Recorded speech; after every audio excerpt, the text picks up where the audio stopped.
Ladies and gentlemen, my name is Craig Ngube, here the host of Asikhulumele phezulu. Today we have a very, very important man. We have Chief Nhlanhlayamangwe Khayisa Ndiweni, who is also the chairman of the Royal Crown Trust. Today we will be asking him quite a few questions of what most of you were concerned about with the proceedings of the Royal Monarch. So we will start by, I'm not going to introduce the chief because I don't want to get it wrong. So I would rather have him introduce himself to the audience and to the people, who he is and is a little bit of his background. Over to you. Yes, thanks very much, and hello good people. It's a wonderful opportunity to be here in the United Kingdom, and it's a good opportunity to actually answer some questions on an issue that's quite difficult, sometimes confusing to some people. My name is Chief Nhlanhlayamangwe Ndiweni of Ndabazinduna, umdladla ulingwe limqongo umkheswa undinisane imputhi yamahlathi izizwe lezizwana. So that's great, that's who I am. So yes, over to you. Thank you. Right, we will just, as a traditional leader, this is the first question that we ask most of the leaders that we meet along the way. What are the challenges that you guys face as traditional leaders in the villages in Guamtoras or in Zimbabwe, if I can put it out? The challenges are a myriad of challenges. Really, we have a great deal of difficulty. The role of a traditional leader is incredibly complex and confusing. And yet we traditional leaders have put in an impossible position, whereby we're meant to deliver certain issues, but because of lack of resourcing, funding, assistance, all those things, it is impossible to deliver those things. And right in the midst of all those things, the political arena has gravitated and come in to occupy our space. So even though we're trying to impart our traditional roles in the fullest possible context, the impinging in of the political arena does confuse certain things. That is why on some occasions you'll find people saying, well, chiefs are political, or chiefs belong to a particular party, and those kind of things. They are just individuals, just you and I. The same as you and I. The only difference is that they've been given an incredibly challenging job to do. So even though as chiefs we're out there in the villages and we're in charge of everything that you see in a traditional area, from schools to clinics to hospitals to roads to agriculture, everything is under our jurisdiction. And yet the chief really cannot meet those demands because as an institution, currently in Zimbabwe, we've been set up to fail. So it is a huge, huge, huge challenge to us. Right, thank you. Right, I know there are some stages to the chieftaincy or levels of chiefs, or there's a hierarchy of chiefs. Would you like to walk us through those stages, like whether is it a regional chief or just 3 stages, so that people can understand how the chiefs operate as chiefs? Yes. So really the normal structure that is there, if you go to a village anywhere in Zimbabwe, you'll start with a village head. In our part of the world, Umpati, who looks after the whole village there. And then from Umpati you gravitate one notch up and you'll arrive at Umlisa. He's the individual that looks after a number of village heads in a given particular locality. And after from Umlisa, then you'll gravitate to the chief. And from the chief, that is when you go to the Provincial Chiefs Council. That is in one given province. All the chiefs will meet within that particular area, and from amongst themselves as the province they will elect a provincial chair, they will elect a number of chiefs to sit in the Senate, they will elect a number of chiefs to sit in the National Chiefs Council. So that's on the provincial level. And from the provincial level you then levitate further up to the National Chiefs Council, whereby it is all the chiefs of the whole of the country meeting together. And amongst them then you have the chief's president, currently is Charambira, and they will formulate themselves into that particular group. And from the National Chiefs Council, you once again levitate even further up, whereby you'll have a number of chiefs elected from amongst their peers to sit in the House of Senate, which is the upper house of the Zimbabwean Parliament. All right, thank you. Right, there comes a big question now that I'm going to impose to you. For all this whole setup and the gathering, this is the big question that I'm going to give it to you. If you can walk us, just give us a little bit brief of the historicity of the Ndebele monarch, starting from way back from kaMzilikazi Lobhengula and until the present day? Yes. Yes, it's a history that is filled with depth. It is a history of note that is recorded in all proper historical books. It is open there, you can Google it, you can search it up. But starting from the way back, you had Mashobane. Mashobane was there in KwaZulu, was there in Zululand. There, when the Zulu Empire was still beginning to grow, Shaka Zulu was there. And from Mashobane, Mzilikazi was born. Mzilikazi was born in 1790 there. So he grew up in KwaZulu as a peer to Shaka Zulu.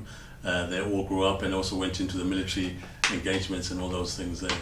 Obviously, there were differences of opinion between Shaka Zulu and Mzilikazi with regard to supremacy, and Mzilikazi broke away from the Zulu nation and began to make his way up this way here.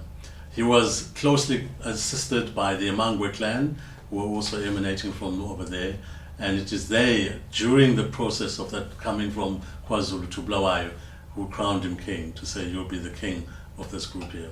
So Mzilikazi was born in, as I was saying, in 1790, and he progressed from KwaZulu coming all the way through there. He's the one that formulated the new current situation within the new modern state of Zimbabwe, as a monarch, as a king. Even myself, as I am here today, the Ndweni chieftaincy emanates from King Mzilikazi, and even my current jurisdiction, Ndawazinduna, that was demarcated by King Mzilikazi. So really from our part of the world, from Mthwakazi part of the world, all the chiefs really emanate from kings. There is no chief that was enthroned by a government, no chief who had his jurisdiction tabulated by a government. It comes from that. Mzilikazi reigned until 1868. That is when he passed away peacefully. I think records seem to show that he had a serious case of pneumonia that occurred to him as an elderly king. He died at the age of 78 at that particular time. When he had come to the throne, at the age of 27. So he was on the throne for 51 years, that time there. A number of years lapsed, 2 years after his death, a number of years lapsed, and then in 1870, Lobhengula was crowned king in our part of the world there. And obviously he had many challenges along the way. He had to deal with the issues of settlers coming in, the movement within the whole area, the tricky questions of diplomacy. All those things occurred during his time. But at the latter years of his times, in the 1890s, that is when it became particularly tricky, because at that time Cecil Rhodes and the settlers had found significant sums and quantities of gold. And so they were really looking for a fight, they were spoiling for a fight with him, with the full knowledge that they had superior machinery, i.e. in the form of machine guns. And so in 1893, that is when really war broke out amongst ourselves and the settlers who came in. We had clashes at Shangani, we had clashes at Gadat, we had clashes at Lalapansi, a number of clashes where really these were nations clashings, races clashing, people clashing, and the right. But the demise of the empire of Lobhengula occurred at Gadat, where his frontier regiment, the crack troops of the Ndebele nation, the Mbizo regiment, fell. They fell in huge numbers, thousands and thousands fell at Gadat, which is located near Mbembesi. And with the falling of the Mbizo regiment, it was clear to the King Lobhengula that he had to vacate. And so he gave the instruction to Chief Sivalo Mahlangu to set light the royal crown, and to the chief Julie did that, and the royal crown burnt to ashes. Lyndon Johnson and all the others came and found it was incinerated, it was burned throughout, and he made his way to disappear from the land piece. And so really from 1893 we have not had a monarch, but in 1894 the Cecil Rhodes and the white settlers were quite knowledgeable, and so they inquired from the elderly people and the likes to say which is the royal house amongst the 5 Khumalo royal houses that produces an heir. And they quickly established which house it was, and they progressed to that house and took the young princes, Njube, Phezulu, Gubenje, the young daughter Stochini was left behind. She was 6 years of age, so they just left her behind. But they took these 3 and threw them all the way to the Western Cape to get educated there. Not that they liked the children, but it was a more case of we need to get them out so that the Ndebele nation does not revolt again, does not put itself together and become a nation. And so that occurred at that particular level. And so really those kids were left there. Njube continuously came back to the then Rhodesia, now Zimbabwe, but every time he came, the white settlers got wind of it, and they normally arrested him, charged him a tray gold, and were always giving him the choice to either be imprisoned in tray gold or to return to the farm in the Western Cape. He passed away there, and so hence his lineage is all from and emanating from the Western Cape.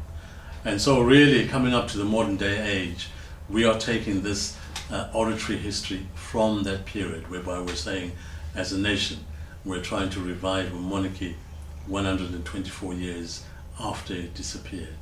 And this is the journey that we've embarked on currently. Thank you. Bulelani, Colin Bulelani Khumalo has been chosen. It's been 124 years since the Ndebele head monarch. What qualifies Bulelani to be the prince, the crown prince, if I could put it that way? As some people will say that we know that the population of pure full-blood Ndebeles has shrinked due to intertribal relations. So what is it that who has actually chosen Bulelani, or what makes him the rightful king to be? Yes, it has been a meticulous search. It has been a detailed search whereby it was a search by the chiefs, and also it was a search by the royal house of the Khumalo house homestead. There's nothing new really in this arena. His Royal Highness, the Crown Prince Bulelani Lobhengula Khumalo, was chosen under stringent rules. They're very clear, they're very opaque, they can be followed right the way through. We're not looking at a single grouping or single clan or single tribe. We are following what all monarchies do in the whole world. It is a bloodline that is followed. So it's irrespective whether the Khumalos ended up marrying someone from Angola or marrying someone from wherever it is. We're following the male seed of that bloodline. So long as you hold someone's surname from that bloodline, you are still within that bloodline. It is not a question of whereby we're saying you only marry from within that group. That is incorrect. It is following the male seed, how it goes. And so the trail that was followed by the Khumalos was to identify which house amongst the 5 Khumalo houses has the legitimate heir. And they quickly came upon to say it is the house of Njube that has that line. And so they've been following that line all the way through to actually try and get down to Bulelani there. His lineage, his full lineage, what we found out during the process was that he's Colin Bulelani Lobhengula Khumalo, who is the son of Humphrey Majesty Lobhengula Khumalo. And he in turn is the son of Patrick Fanaboyd Lobhengula Khumalo. And he in turn is the son of Rhodes Lobhengula Khumalo. And he in turn is the son of Njube Lobhengula Khumalo. And he in turn is the son of His Royal Highness Lobhengula Khumalo. And Lobhengula Khumalo is the son of kaMzilikazi Khumalo. That's 7 generations that we speak of. Right, the next question is that how are you planning to tackle the challenges that we know that he's a South African, he's South African born, and that he was also in the army, and we know that Zim government is very strict with something along those lines. Yes, yeah. So how are you planning to tackle that? Yes, we recognize the challenge. We saw the challenge coming. It is nothing new. For us, what changed the whole discourse in this arena was that the minute chiefs came into this discussion, everything changed.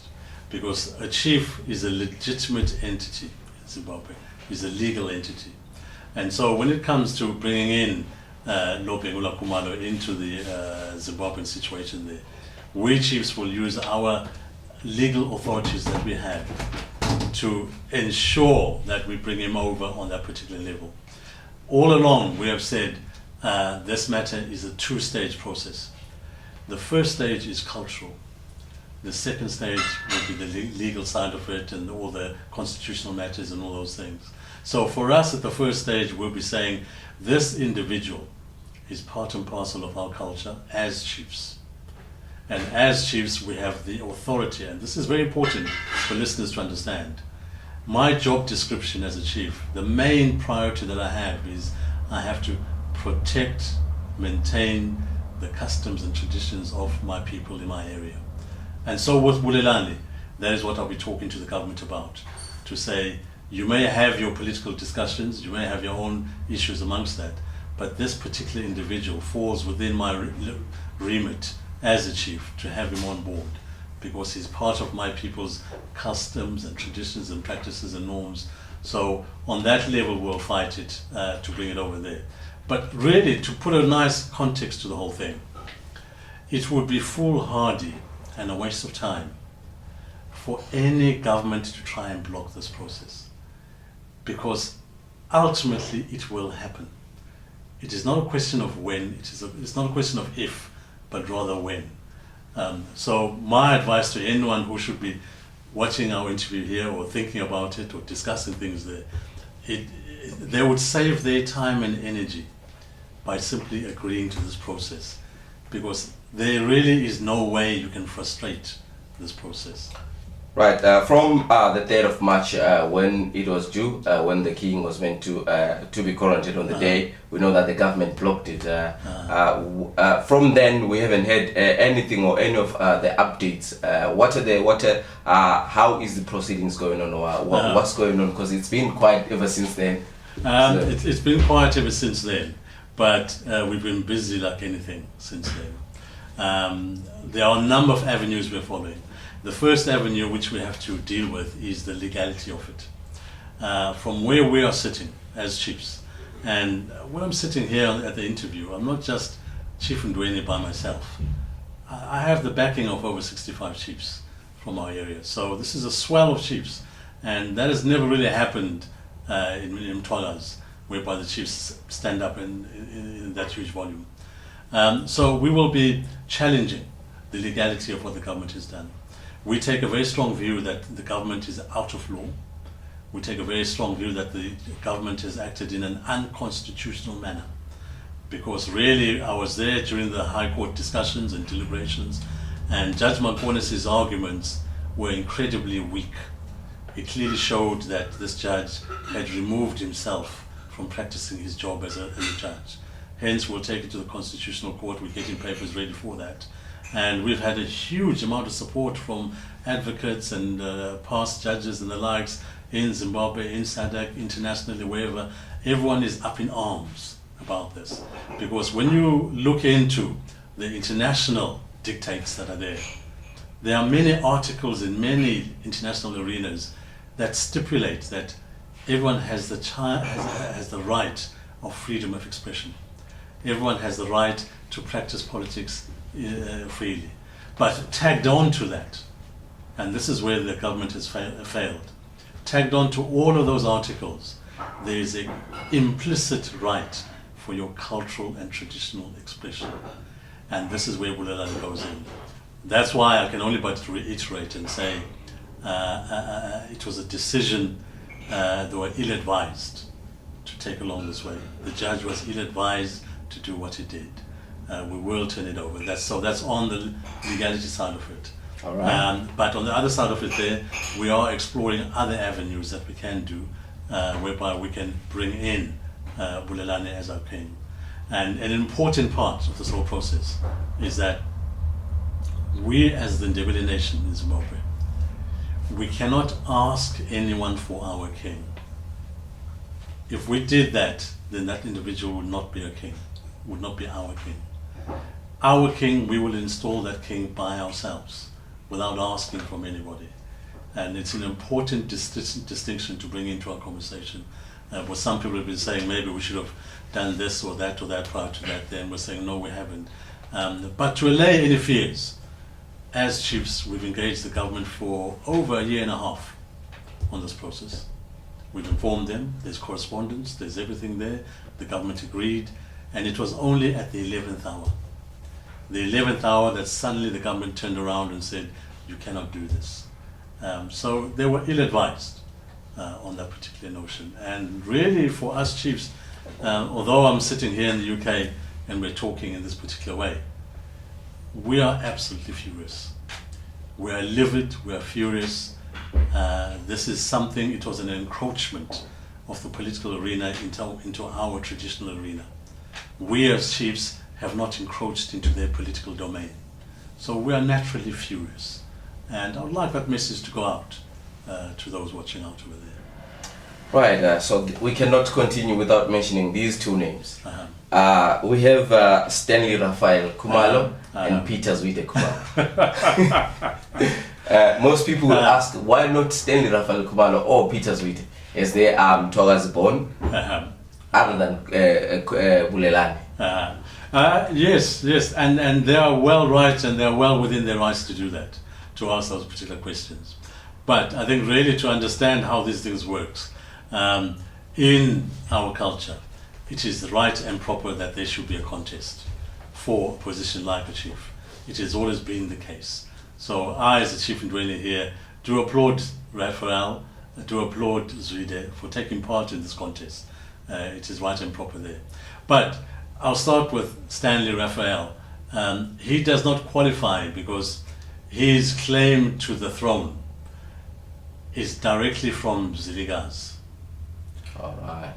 Now, that creates a problem, because if we are to entertain his claim to the throne, then that means we have to find a way of burying the history of King Lobhengula, because King Lobhengula as well was a son of KaMzilikazi.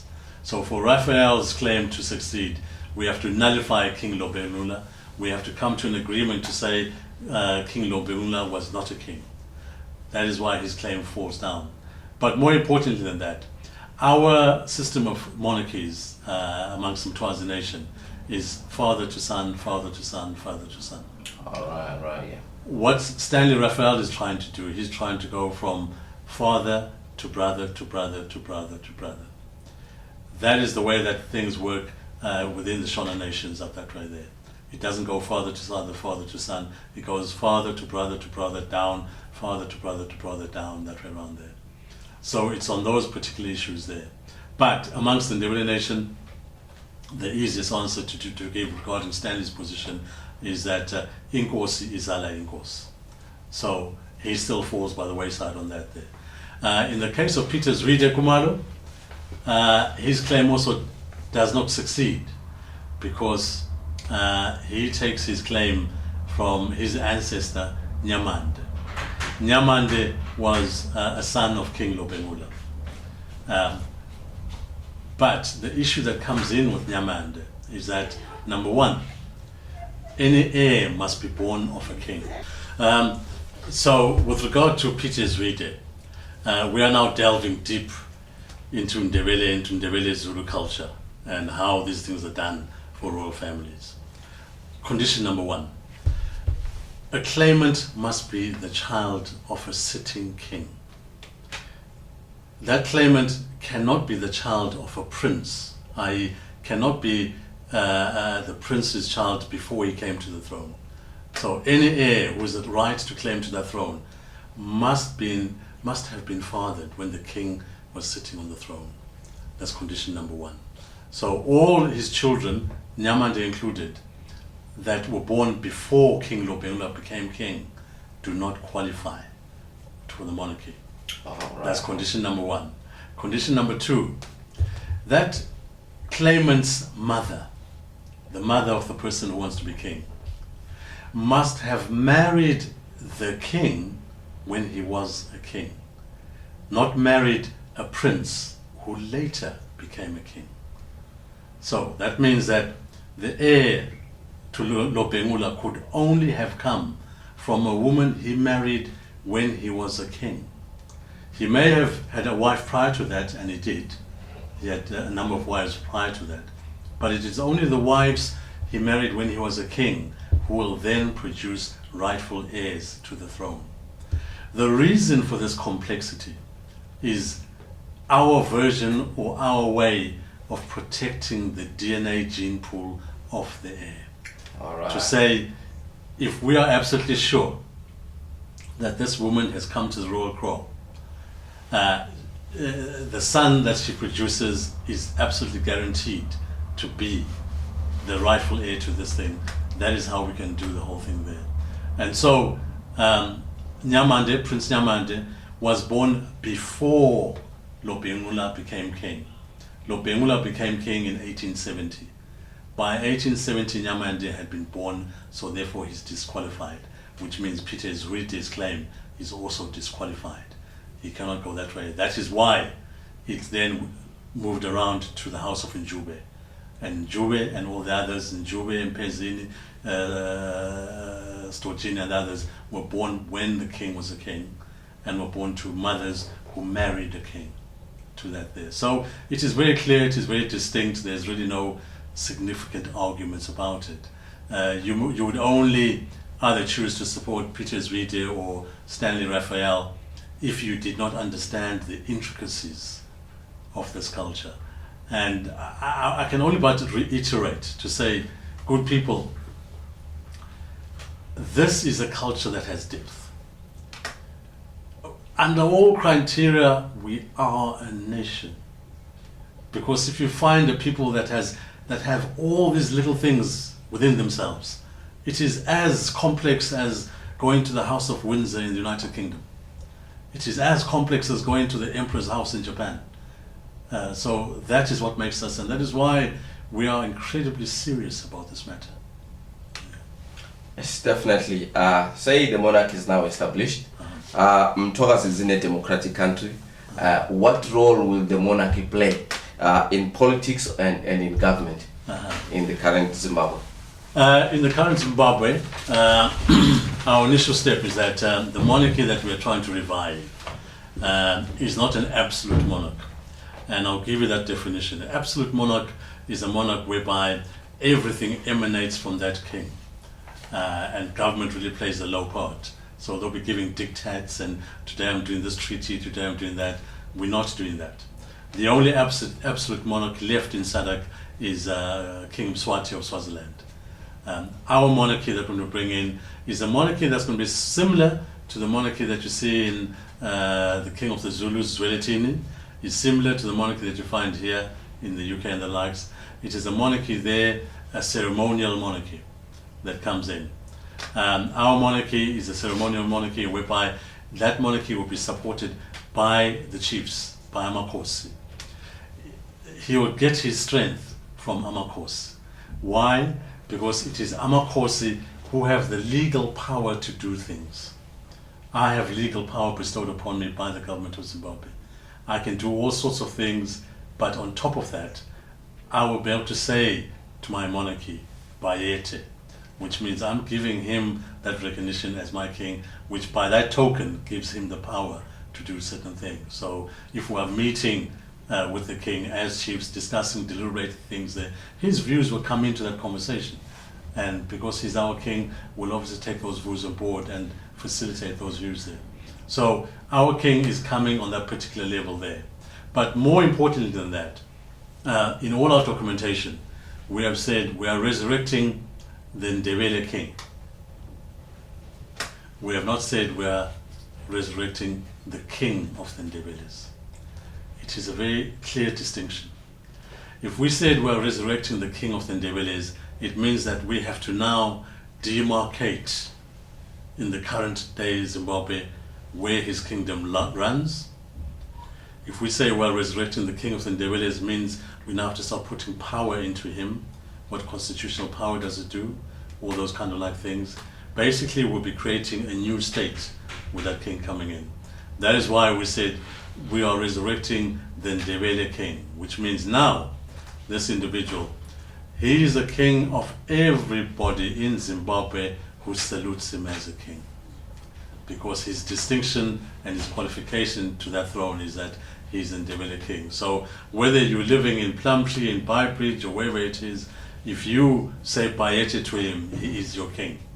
He rules your inner space. He rules whatever makes you tick. That around, it fits in very, very well with the current modern day Zimbabwe. But having said that, people shouldn't walk away and saying that king won't do nothing at all. Contrary to that. In fact, he'll do a great deal because he has the Amakosi, the chiefs under him.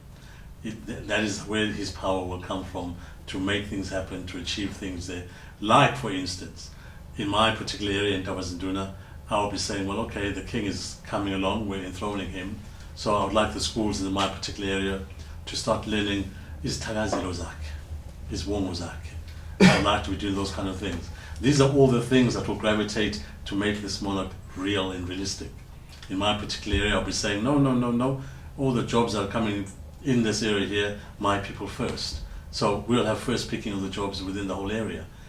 This king will transform the modern day state of Zimbabwe in the way it operates for a positive reason. But by bringing in this king, it does not mean that we are subjugating other nations within the Ndebele nations from expressing themselves. If there are other nations within the Ndebele nations who feel that they too had a traditional leader way back, we chiefs will be the first to stand up to support them. Likewise, our monarchy and our institution will be there to support them. In fact, if there's anyone in the modern state of Zimbabwe who says, well, look, we also had a king or something equivalent in the past, we would not hinder them at all. We'll say, get on with it, do it. Our whole conversation has been about us, not about anyone else or them or that kind of thing there. So for us, when we're talking about this particular conversation, we find it quite offensive for someone to say, you people cannot have your king, which is your birthright. For me, I'll be saying, what an arrogance. How can you dictate that kind of thing to somebody else? So, yes, we're bringing in a modern king. He'll be a very modern king. He'll be looked after. We've got a whole new structure that we're building up for him, which is supported by the chiefs, so that he'll be a king of consensus, a king of knowledge. The fact that he comes from South Africa and was born in South Africa does not hinder him. That was a historical basis that happened in the past.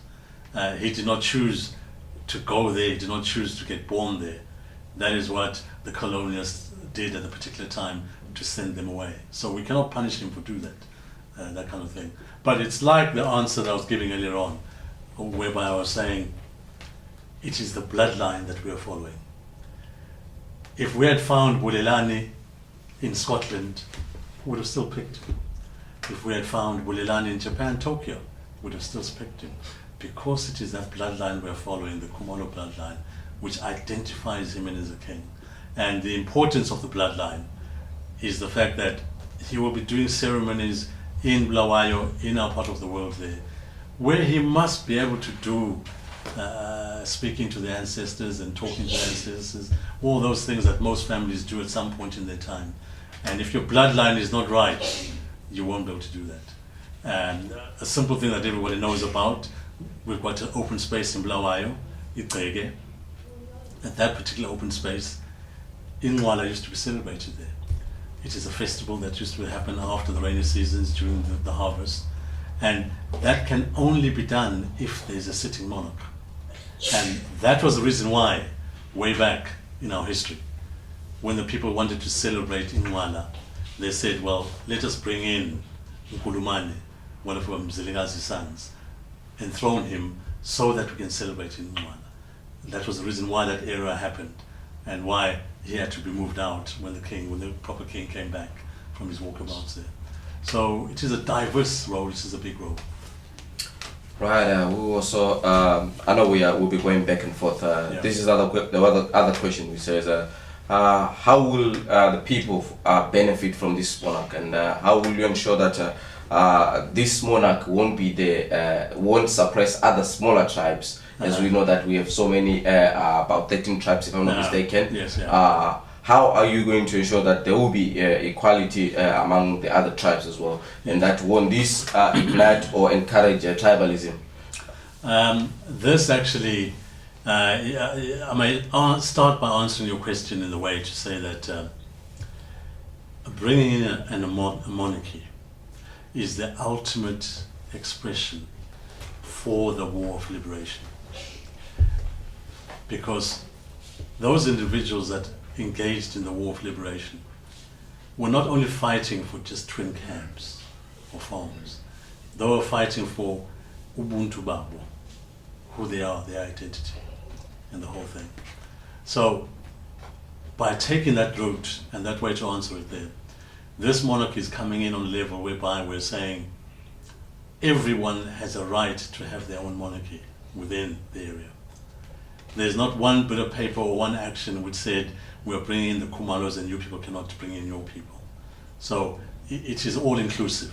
It is part of the whole package to say, to identify people. If you still have that information, that treasure of information amongst you as a people, and you can say, no, go Dube, there was a monarch, or go Ngwenya, there was a monarch, or go Dlamini, there was a monarch, you can do that. But for this particular monarch, to try and address that concern, which we saw as a concern, in the Chiefs Council, we've got nearly 12 or 13 vice presidents. Each one of those vice presidents comes from a particular group within the Ndebele nation. So one of the vice presidents is Chief Ndondo. He represents the Xhosas in Zimbabwe. The other vice president there of the 13 is Chief Shana. He represents the Nambias in Zimbabwe. And so on with the Venda, the Tonga and the likes there. So they're already part and parcel of the process. Because we're saying the nation that was formed by kaMzilikazi was an inclusive nation, whereby we put that in there. So it's those kind of things that we're bringing in for that. So people shouldn't have concerns or fears to say it's a Khumalo thing. Actually, it is not. It is a nation thing. Right. Let's talk about Mzilikazi's assets. Uh-huh.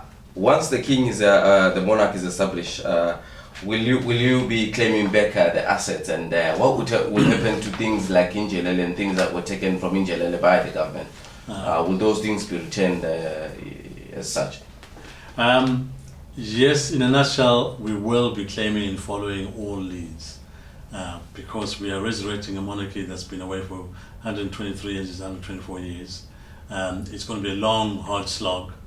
We have to follow the trail. It is a legitimate monarch, so we're not forming something out of air. And since we're forming it in this particular way there, we will have to have discussions with everybody. And if it means that at the end of the day, we have to go into the court arenas and things like that, then we'll have to do that, although we wouldn't like to do that, but we would do that there, because we want a holistic monarch. A holistic monarch that has there. We are well aware that there are lots of properties in the current modern state of Zimbabwe. There are many properties and assets in South Africa. There are things even here in the UK. So all those leads we'll be following to see where they lead to.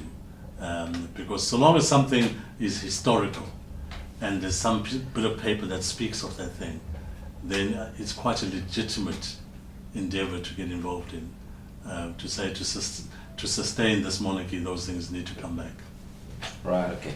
Yeah, just going towards the end, what if the government still disagrees with this idea of the monarch? What are you going to do?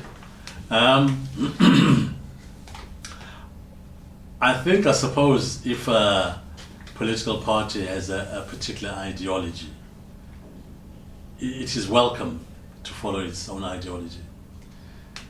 But this monarchy discussion we're having is way above politics. Way, way, way above politics. In our research, in our workings, we have support from people from all political parties on this, who come from our part of the world. They recognize this and they want this to happen. So really, as chiefs and the likes there, we know it is going to happen. But should the government or should other political parties take the view that they don't want it, they're entitled to that view. But all I would say to them is that if you hold on to that view, you are guaranteed, not maybe, you are guaranteed to be pushed out of government in our region. You will not get votes in our region. It is a vote loser for you in our region. So even on that score, we know we will still get our king. And we're just waiting for the elections, which are only a few months away. And I think that message is already beginning to roll out, that is the way going forward. But that's on the political arena. On the legal arena, we know also that when we take this matter to the Constitutional Court will allow us to crown our king. So you'll have a situation whereby the Constitutional Court says, yes, chiefs of Matabeleland can proceed, and then it's going to be up to those political parties with different ideologies to change their ideologies. So on that level, we'll also win. But also in tandem to both of these things, we have other levels which I cannot currently divulge, but we have some other paths that we are following where we know we are guaranteed. I must say again, we are guaranteed to crown Bulelani Lobhengula our king. Will that be any time soon or? It will be very, very soon. Right. It is bubbling away under, it is very soon, it is coming up incredibly quick, and I think a lot of people will be surprised. Right, okay. Are there any young programs that are put in place that will educate the children, especially with the languages, our languages, the Ndebele languages? Yes. As we know that in educational institutions, as we know that we have Ndebele children being taught by other tribes or by the Shona tribes, if I can put it correctly. Is there anything as the village chief that you guys are doing to make sure that all the local jobs they are given to the local people? Yes, I think really that's an easy one, and sometimes people try and blow it out of proportion, and sometimes people will throw accusations about someone as a tribalist if they speak in a particular way. Let me put it this way: charity begins at home. That's number one. Number two, all people are looking at supporting their local people first. We've had cross-party support even right the way through from the ruling party individuals. China Dube spoke about it. For us as chiefs, we are very focused. I am very focused that in Ndabazinduna, in my local schools and the likes there, they will start learning a correct history that reflects us in a correct way. Our language will be elevated to a higher level.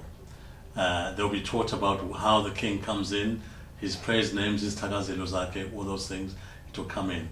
So we're changing the mindset that has happened over the last 40 odd years back to what it should be, whereby your children should be able to grow up comfortably in the home place, being taught by the right people, the whole thing. And for us, it's something which we've always been talking about. But on many occasions, when someone has spoken like I've just done, they've been labeled a tribalist. We're not tribalists. I'll give you a simple example. You go to Masvingo, they're speaking exactly the same way.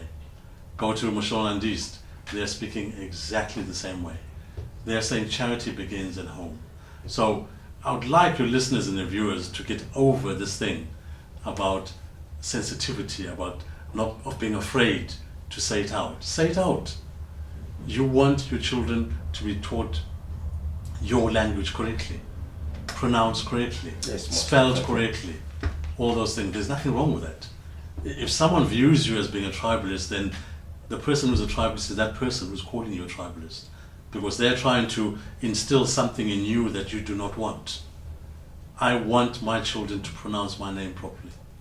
I want my children to spell my name properly. I want my children to be fluent in this Ndebele properly. That way around, that child grows up a balanced child, a level-headed child who will excel in all arenas. Right, I think we've also spoke about this. Like as a chief, this is directly to you, by the people, not by myself. What do you think? What's your perspective on the underdevelopment in Matabeleland, especially in rural areas? I am incredibly disappointed by this. People have said it is marginalization, and yes it is. It is blatant marginalization.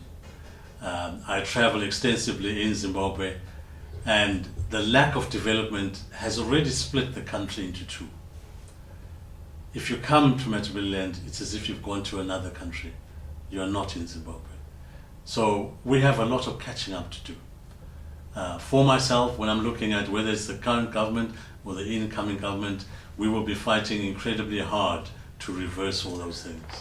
And we're looking at bringing in things which I know frighten sometimes people, frighten some other people. Things like affirmative action. We're not going to be shy about it. We're not going to hide behind bushes. If I've got a whole stack of CVs in my home of well-qualified young individuals and they have not been employed, I want to know why they've not been employed. Those companies operating within my area, I want to go to their human resources department and say, who have you employed? Where do they come from? Because I have a whole stack of CVs indoors telling me that I've got my kids who've got 5 O-levels, 3 A-levels, well-educated, the whole works, who could be doing those jobs. So we're going to take on a very aggressive attitude to redress this balance, because if we don't do that, if we choose to either turn a blind eye to it, to ignore it, we are only stoking up problems for ourselves in the future. And those problems would be very serious indeed. So we are being wise by dealing with this issue. We're being wise by dealing with the marginalization issue, whereby we need more resources than any other part of Zimbabwe. That's number one. And we'll speak it very openly. If a donor has brought in 10 million US dollars, we want 9 million to go to our region, because we've got to catch up. The other parts of Zimbabwe have been taking from the pie for a very, very long time, to our detriment. Yes, some would say that the chiefs we know that they were given tractors at some point, and some were given bakkies, 4x4s. With tractors, as to if you know about the Botswana government, that they go to every villages and they use the tractors to help with farming. What have the chiefs done with these tractors or any other equipment that they've been given by the government to help within their villages? The first, I think, phase that came out, yes, you're right, were tractors that came out to the chiefs and the likes there. They were designed to assist the chief in working in his area, and likewise also to assist in the villages. Problem number one that came up: you give a chief a tractor. That chief does not get a wage. That chief gets an allowance from the government. That allowance is $300 US per month, if they pay him per month. What was happening for many, many years prior to that, the chief would go to 4 to 5 months without that allowance of $300. So that individual is living off air, fresh air. If you're living off fresh air, how do you put diesel into the tractor? How does it work? If it gets a puncture, how do you fix it? All those kind of things. So the system was already out of tilt. It was not performing well. That is why that program did not work and assist in the way that it did. And many of those tractors, yes, are jacked up on bricks now, because the chief could not afford to repair that tractor, that machine. It costs money. So those systems have actually brought back the chiefs in a huge way. But even with the twin cabs, you may very well find that that twin cab that the chief got is just parked up in his driveway. He can't use it. He hasn't got money to put diesel in it. It's got a puncture. He can't fix that puncture. He hasn't got enough to even buy a spare wheel, a spare tire for that twin cab that's over there. So it's been a futile process. That's why I was saying earlier on, as the traditional leadership structure, it needs to be looked at closely. It needs to be reviewed. It needs to be assessed. We need to pick up the legislation to say, you put these responsibilities on these individuals. How do they deliver this job role that you're giving? I mean, it's like if someone is employed in any factory and you start your job, and then when you look at the job description says you must do 50 things, but your employer has not even given you a screwdriver to do anything in that factory. So it's that kind of like situation whereby I know there was a little uproar. Some people were saying, why the twin cabs? Why the twin cabs? The twin cabs are necessary because by rights, really, if you're looking at the chief's role and what the chief does and what everything does, and I've been doing that since I became a chief in 2014. I've been tabulating all the things that I do. A lot of things I do come straight from my pocket to do those things. But if I were to write out a bill for the work that I do on a monthly basis, I reckon it to be coming out between 3,500 and 4,000 US dollars to enable that individual to function as a chief, to fulfill those job roles that are around there. So it wasn't really more a case of the twin cabs. And I know some people were saying it was a way of buying the chief's support for the ruling party or for the government. I'm afraid we are long past that scenario whereby someone can be bought by a twin cab or can be bought by money. The issues and the problems we're facing now are so phenomenal that you'd have to be a fool to be bought by, or even a small gift that comes from anywhere. We need a proper review of the traditional leadership structure. And one of the ways we'll get that is by going along the road of Bulelani Lobhengula Khumalo. That will give us the whole scale review that we want and enable us to function properly and to do the things that we want to do. I forgot to talk about one most important aspect, to talk about Tikukura Hundi. What's your opinion? We need your take on this one. The Kukura Hundi is a very serious issue for our people, for the region, for the nation. I mentioned earlier on beforehand, I used the word nation many times, because on my view, there are nations within Zimbabwe. So the Kukura Hundi, it's something that happened to the Ndebele nation. We have to address it. There's no ways of going around it, there's no ways of ignoring it, and we have to address it in a sensitive manner. From where I'm standing, and I think from where the international view is coming from, we are talking about a genocide. If someone tries to say it wasn't a genocide, then they have a problem, they have an issue. So really, as a chief standing here, for me, I cannot ignore such a thing that happened to my people.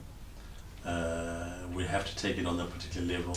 And if it means that we take a hard route whereby we have to go the legal route, then that is the one way we should do, because the minute you say genocide, automatically procedures and protocols come into place that deals with genocide.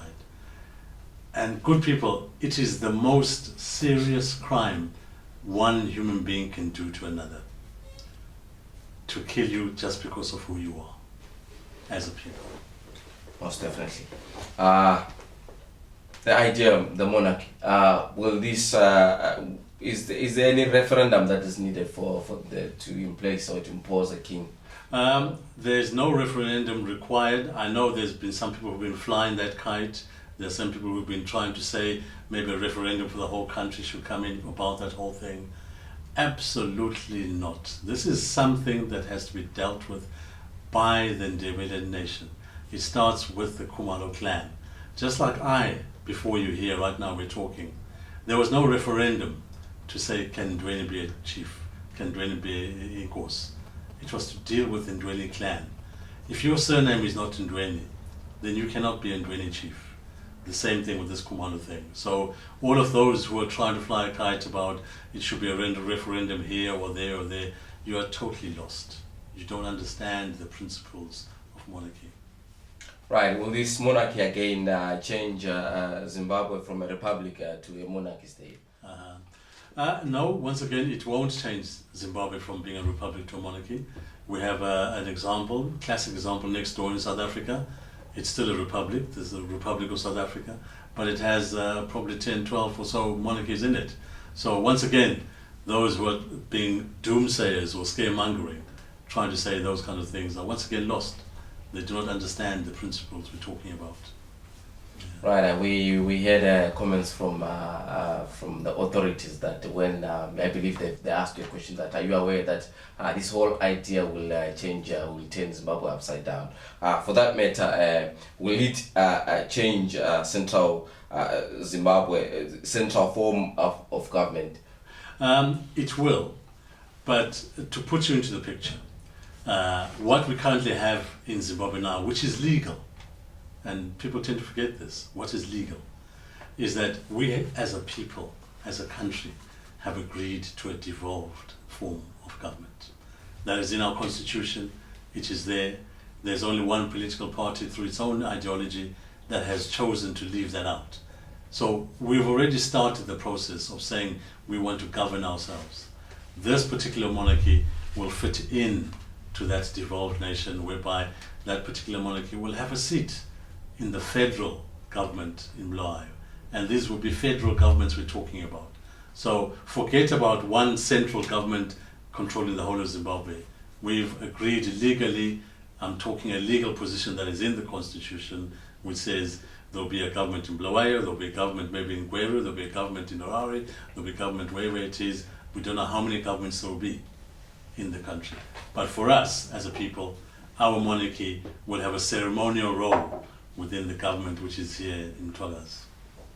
Right, just one more question just before we wrap up. We had a gentleman who was stuck up at the border post on his way for the coronation of the king on the 2nd of March, if I'm correct. The gentleman, he said he was caught by the immigration, and he was asked if he was going to attend the coronation. And the first question that the question was, who's going to pay Bulelani? Oh my goodness. That you want a king, who is going to pay him? Oh my goodness. Honestly, that just shows the lack of knowledge and understanding in this matter. We're not raising a pauper king. We're definitely not doing that. We are raising the real McCoy, the real thing. This is the real stuff that we're doing, whereby it's going to be a full traditional structure. For us, Bulelani coming on board, his wage, his salary, his upkeep, all those things for the whole household, the whole institution we're doing, will be going to the private sector and corporate enterprise to get those funds and resources. We'll be getting all those things. Because think about it. Think about it. I'm sitting in Ndabazinduna. I have the jurisdiction of Ndabazinduna. All the things I'm responsible for in Ndabazinduna. Now, if I see that there's a lot of gold mining in Ndabazinduna, I'll have to bring all those gold miners together and to say, you know what, guys, this is a heritage for the people of Ndabazinduna, but also it is a heritage for the nation as a whole. So from whatever you get, we'll be taking 4%, 5%, 10%. Those funds will come in to the traditional leadership structure and will levitate towards the new king that is coming in place. So it is all those things. I'm just trying to give a snapshot view to say that really we'll not be going out with a begging bowl. Our monarchy will be independent. We don't want a monarchy that is on the payroll of somebody. Our monarchy will be independent. Right, ladies and gentlemen, Chief Nhlanhlayamangwe Ndiweni of Ndabazinduna, I thank you for joining us at Asikhulumele phezulu. If you've got any questions that you would like us to talk about, feel free to leave them on the comment. Now up until then,